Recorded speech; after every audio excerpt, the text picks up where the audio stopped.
I'm woken from my grog-induced slumber by the captain's rushed Malay gibberish. He stops talking as he pulls the boat around to where I'm lying on the concrete wall.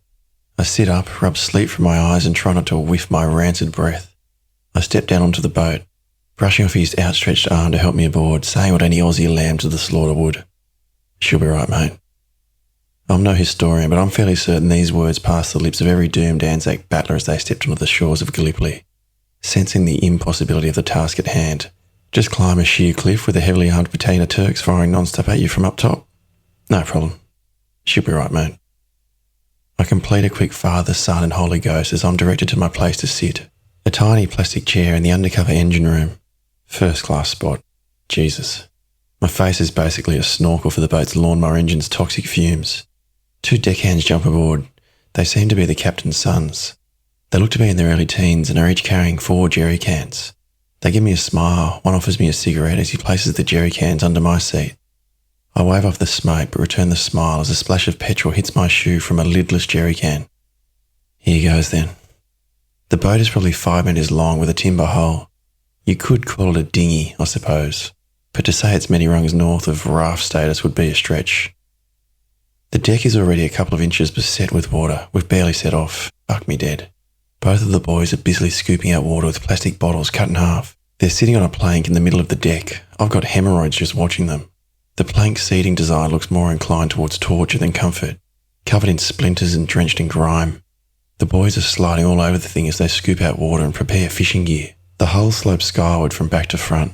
The pointy peak of the bow is at least 2 metres higher than my spot in the stern's engine room. I'm under the shelter of a plywood cabin, designed to keep the engine out of the elements, I guess. The skipper is sitting atop the thing. Only God possibly knows how.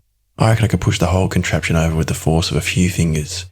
Yet here the old copper is, sitting up there chain-smoking, barking instructions at his deckhand sons and expertly steering the ship with one bare foot on the tiller. We seem to have stopped taking on water. It must have simply been from the afternoon rain. The boys are holding out hand reels with makeshift lures. The captain sings Malaysian lullabies to the moon in perfect time with the sputtering engine. The fumes drift untouched into the wake.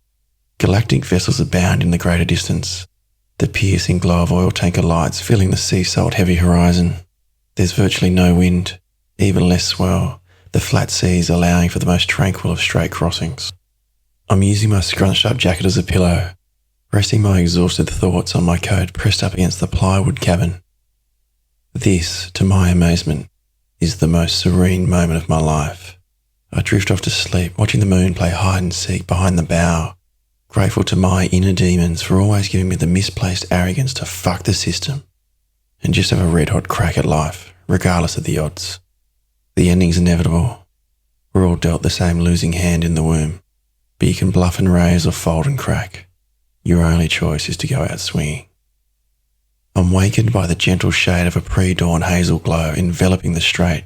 The boy to the right yells. The captain stops the engine. He's hooked a fish, the slack in his hand reel flying away in a heartbeat. His brother jumps over, grabbing his twin around the waist before the force of the hooked fish almost catapults him into the ocean. The captain jumps down, helping his one son pull in the catch of the day while the other holds both of them by the belt, wrapping his thighs around the splintered plank, grafting the 3 of them aboard via the anchor of extreme groin strength and splinter resistance. I watch on in awe at the teamwork display before assisting with pulling in the catch. 6 hands work together to fight the marine beast. 4 anorexic Malay hands do the lion's share. The milky soft Anglo hands achieve little more than bleed into the Malacca. The struggle lasts at least 30 minutes. The sun is shining brightly on my second day as a fugitive before we finally outmuscle this monster Spanish mackerel. I'm assuming that's what it is. That's the only fish name I know. The guys pull it aboard and lay it in the front compartment of the tiny boat, scooping in some extra water with the plastic jars to keep it as fresh as possible, and covering the compartment with a green tarpaulin. We all smile and hug. I'm not sure exactly what they're saying, but it seems obvious this big catch will sell handsomely. You are good luck, boss. I'm absorbed in the captain's embrace, tears welling in my eyes. His wiry frame reminds me of my grandmother. He can't weigh more than 40 kilograms. He returns to his perch. The boys take their spots again, rejigging their lines and lighting up cigarettes. They motion me back to the cabin, the only refuge from the blistering heat that will shortly engulf the strait. They implore me to rest. I grab my coat and resume my seated sleeping posture, watching on as the rising sun turns the water a shimmering blue, the shipping superhighway's gargantuan vessels the only blemish on this tropical paradise. Please, boss, sleep.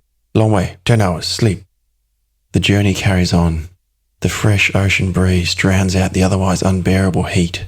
Some more impressive fish are brought aboard without the full contingent needed to complete the job. Contrary to populist mythology, we're not required even once to fight off machete-toting pirates.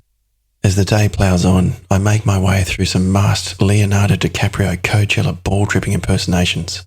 Thoroughly dehydrated, deadly certain a Bengal tiger and Indian zookeeper are chasing us down on an inflatable igloo. I'm positive it must be a hallucination, but after a full day of chasing the horizon, there is a clear stretch of palm trees separating the sea from the sky. Indonesia, boss. I've made it. I look out through the cabin's back window, the captain's toes clamping the tiller, an endless abyss of water beyond, flowing all the way to Malaysia somewhere out there. I turn back to the palm tree dock a short distance off. The joy of this strait crossing triumph is quickly subdued by the fact that now, yet again, I have to work out what the fuck I'm going to do next. I can't just turn myself in. I've already come so far. What's the worst part of being imprisoned? Get all your meals, a dry place to sleep, a bit of arse raping. How bad can it be? Apparently 1 in 10 blokes love it up the crapper anyway. Maybe I'm in that poo-pumping minority. There is, however, one absolute certainty of Southeast Asian imprisonment when drugs are involved. It will end in execution. Okay, you swim now, boss. Swim? Yes, boss, we must go fish market. You swim, yes? Yeah, I swim. Where's Dumai? Dumai City, 1 hour, you walk, okay? You can't take me to Dumai? Dumai, no. Many police, boss. You bad man, yes? You bad man, that's okay. But no police. Bad for you, bad for me. Police very bad, you swim. Thank you so much. I'll never forget this. I take out the BlackBerry and prepaid phones from my pocket, quickly looking at the important phone numbers one more time and hoping Alzheimer's doesn't hit me now. I hand him the phones, a pathetic gift, but better that than a watery grave. I shake the boy's hands, hop to the edge of the boat and dive fully clothed into the final 50 metres of the Malacca Strait. The warm, salty water passes through my greasy hair, cracked lips, Zegna suit. It's pure bliss. I hold my breath and continue underwater for as long as I can, eventually rising to the surface to wave my travel companions goodbye for the last time. I make it to shore, stumbling my way to dry land. I'm all alone on a desolate stretch of soft white sand and crab shells, palm trees and fallen coconuts, a setting sun and drenched clothes. I'd save forever if only I knew how to fish or make a fire with fast hands and dry wood. Or most importantly, stave off the mosquitoes preparing for a malaria ambush. Every step of the way there's always some blood-sucking parasite cunt just licking his lips, waiting for you. I can hear engines in the distance. There must be a road nearby. I take a final glimpse of the Malacca Strait and begin the walk through the jungle, stepping extra loudly to scare off snakes and vengeful orangutans who've heard about Chinese menus. Within 10 minutes, I'm the best-dressed, sopping-wet hitchhiker in Sumatra. A road like any other throughout Indonesia runs the length of the coastline. Potholes, goats, scooters, chickens, cows, what any seasoned Indo-traveller should expect. I hail down a scooter almost as soon as I reach the road. There are 2 12-year-olds who can barely believe their eyes. Pule, pule! Indonesian for white man, white man. Saya mau ke Dumai? Please take me to Dumai. Pule! They don't reply with a yes. They just point out once again that I am a white man. Yes, very clever. But their eyes light up and they both shift forwards on the seat, opening up room for me on the back of the prehistoric Honda. I hop on, hang my feet out and hold them up to avoid contact with the road while balancing my upper body as best I can without holding on to the boys, much to the chagrin of my baptising priest. The young driver isn't accustomed to a grown Western man weighing down his scooter. He almost sends the 3 of us off the road as he rounds the first bend, overtaking a donkey-drawn cart of dried seaweed and yelling out to his buddies, Pule, pule! I'm cold for the first time in recent memory. The wind chill is heavenly. There's a gradual increase in shanty houses and rabies-riddled dogs as we arrive into the town of Dumai. You know when you sweep the house, clearing out behind the fridge, under the couch, absolutely everywhere, and you take a final look in the dustpan at the dead skin flakes, abandoned body hair and rotted food crumbs, before dropping the contents into the bin. You imagine, I wonder if I could shrink down to microscopic size and walk around that filth. What would it look like? It would look like Dumai. We pass by a medical centre and I ask the boys to stop.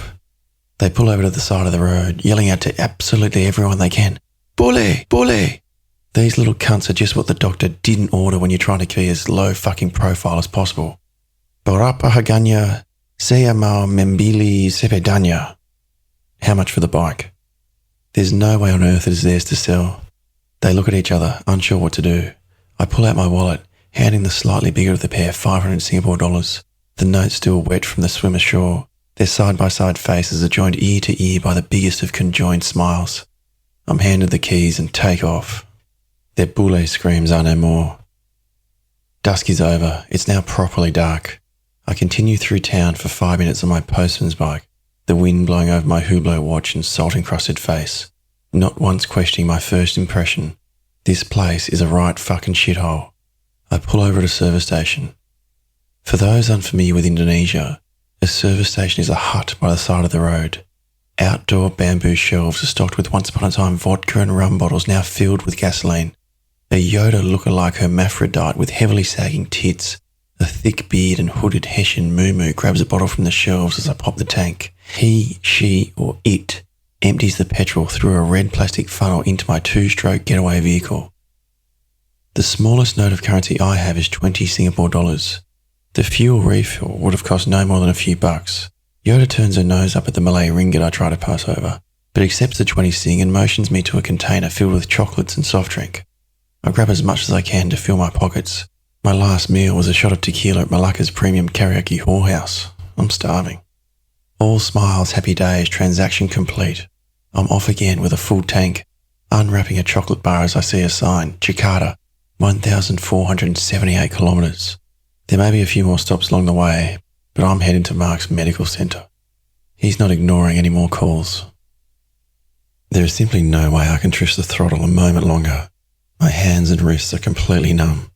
Fatigue through the night of endless driving has not been an issue. Potholes the size of houses and signs warning of Sumatran tiger attacks have kept me on my toes without a problem. There were plenty of enforced rest stops too. The tank on this piddly bike doesn't buy you many miles before you have to hope another stocked bamboo shelf appears roadside. Thankfully, insomnia seems to be plaguing Indonesia and I found no shortage of petrol stands along the way. But now, with dawn imminent, I just need to take a break. I pull over, stretch my hands, arms, shoulders and neck and take a piss into the roadside jungle. I look down, catching a glimpse of the rank attempt at urine passing from my little fella. There's no burning sensation, but whatever this sickly fluid passing from my cock is, it belongs in a vegan's health shake, not my bladder. I flick out the final drops of green-brown sludge and look down with genuine medical concern as the piss makes its way into the jungle, like algae-filled molten lava. I get back on my bike as the first rays of sunlight break through the storm clouds. My third day as a fugitive begins. I need to find a place to rest my head, drink a few litres of water, eat some rice and prepare to continue the drive as soon as any hint of physical strength returns. I pass the sign for Kota Jambi. It's only 5 kilometres further. I can make it. The city of Jambi is yet another dustpan replicating Indonesian metropolis. These people really have perfected poverty. There is a river flowing through the town that makes Shanghai's Huangpu look like Switzerland's Lake Geneva. I continue over the bridge and through town until a sign for Hotel Sakana Putri catches my eye. I pull the scooter up 50 metres down the road in a side alley and walk back to the 3-storey complex of mustard yellow concrete cancer. 2 women are standing at the reception desk, immaculately well presented in red and white flowing uniforms. I step inside, my clothes thankfully dry, still a slight squish in my stride with each step though. The leather shoes weren't designed for the journey they've just been through. Selamat pagi. Ada kamar? Good morning. 1 room please. Kasih paspor anda. Fuck, they need my passport. Just give me a room, goddammit. Sebentar. Itu di dalam mobil saya. 1 moment, it's in my car. I walk outside and back to the alley, wiping the sleep that didn't have a chance to fill my eyes, start the scooter back up and continue on my way. Fuck it. Shove the passport requirement up your ass. I'll sleep when I'm dead. They can't be far off. I need to eat something though, and drink some form of water that has not been anywhere near the town's river. It's early in the day, but Jambi's master chef is riding his tricycle food cart through the streets. There's a large display cabinet, filled with steaming pots of orange, green and red curries and stews. It's a superb breeding ground for salmonella, giardia and dysentery, all packaged up conveniently onto a 3-wheeled death trap. My stomach overrides my brain. I drive up next to the man, ask him to pull over. He smiles and comes to a halt. I don't ask what the differences are between the contents of the various coloured pots. Let's face it, they'll all taste incredible. I haven't eaten properly for days. I point to all 3 varieties in the rice container as well. He loads it all up on a banana leaf, folding it together like a burrito, and asking me for 25,000 rupiah. $2. The roller shutter doors of the shop across the street open up. A combination travel agent, foreign exchange dealer, jewellery hawker, garment specialist and wood carving peddler. I head over to exchange the Malay ringgit and 300 Singapore dollars. He rips me off, I presume, but I'm too tired to haggle, and walk back to my burrito stew, now with 2.5 million rupiah in my wallet. Indonesia's Who Wants to Be a Millionaire is not an overly enthralling show. The tricyclist restaurateur also sells bottled water. I buy 3 litres and sit in the gutter, eating with my bare hands and guzzling the water down in a few gulps. I buy another bottle, but wash it entirely through my face and hair. The fugitive shower. Inches of caked on dirt and salt flake off my face. I hop back on the bike and turn my back on Jambi, hopefully never to return. Driving through the day is not wise.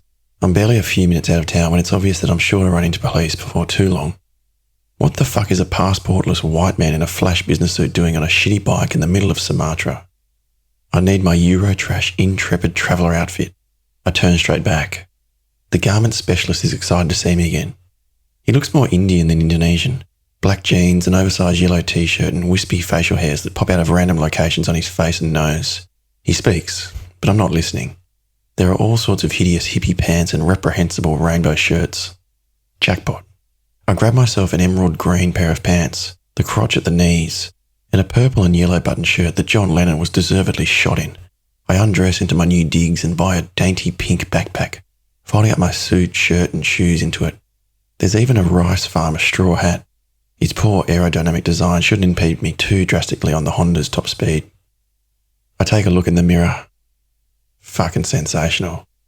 I look like one of those namaste preaching cunts who thinks 4 days in a yoga retreat entitles you to speak with authority about diet, relationships, healthcare and the universe. I can do all that and I've never even wasted the 4 days of miso soup and stretching to achieve Zen level self-importance. I put the Hublot in my backpack. The insanely expensive watch is looking way out of place. I hand over 50 Sing, grateful that his shop doubles as a foreign exchange desk, and smile off the rotund little man's attempts to add a wood carving or silver necklace to the purchase. I grab a pair of double plugger flip-flops and just as I'm about to leave, I see an earth-brown friendship band on the table. The perfect final touch. I wave farewell and take my spot back on the bike, refueling fully at the first petrol stop I see. I notice a payphone and decide it's time to make some calls. No pickup from Mark, god damn it. I decide to ring Joel. If they can trace a phone call from this Allah-forsaken city, then I deserve to be caught. It rings and rings. I'm about to hang up. Hello, Joel Ryan speaking. His voice shoots flames through me. I can't speak. Transported straight through time to a moment when I had the world in my hands, not the other way around. Hello? Hello? Who's there? Joel, it's Flynn. I start crying as the words hit the receiver. I shield myself from any pedestrians, my face millimetres from the dial pad. Mate, you're quite the global sensation. What? You've not seen a newspaper? No, mate.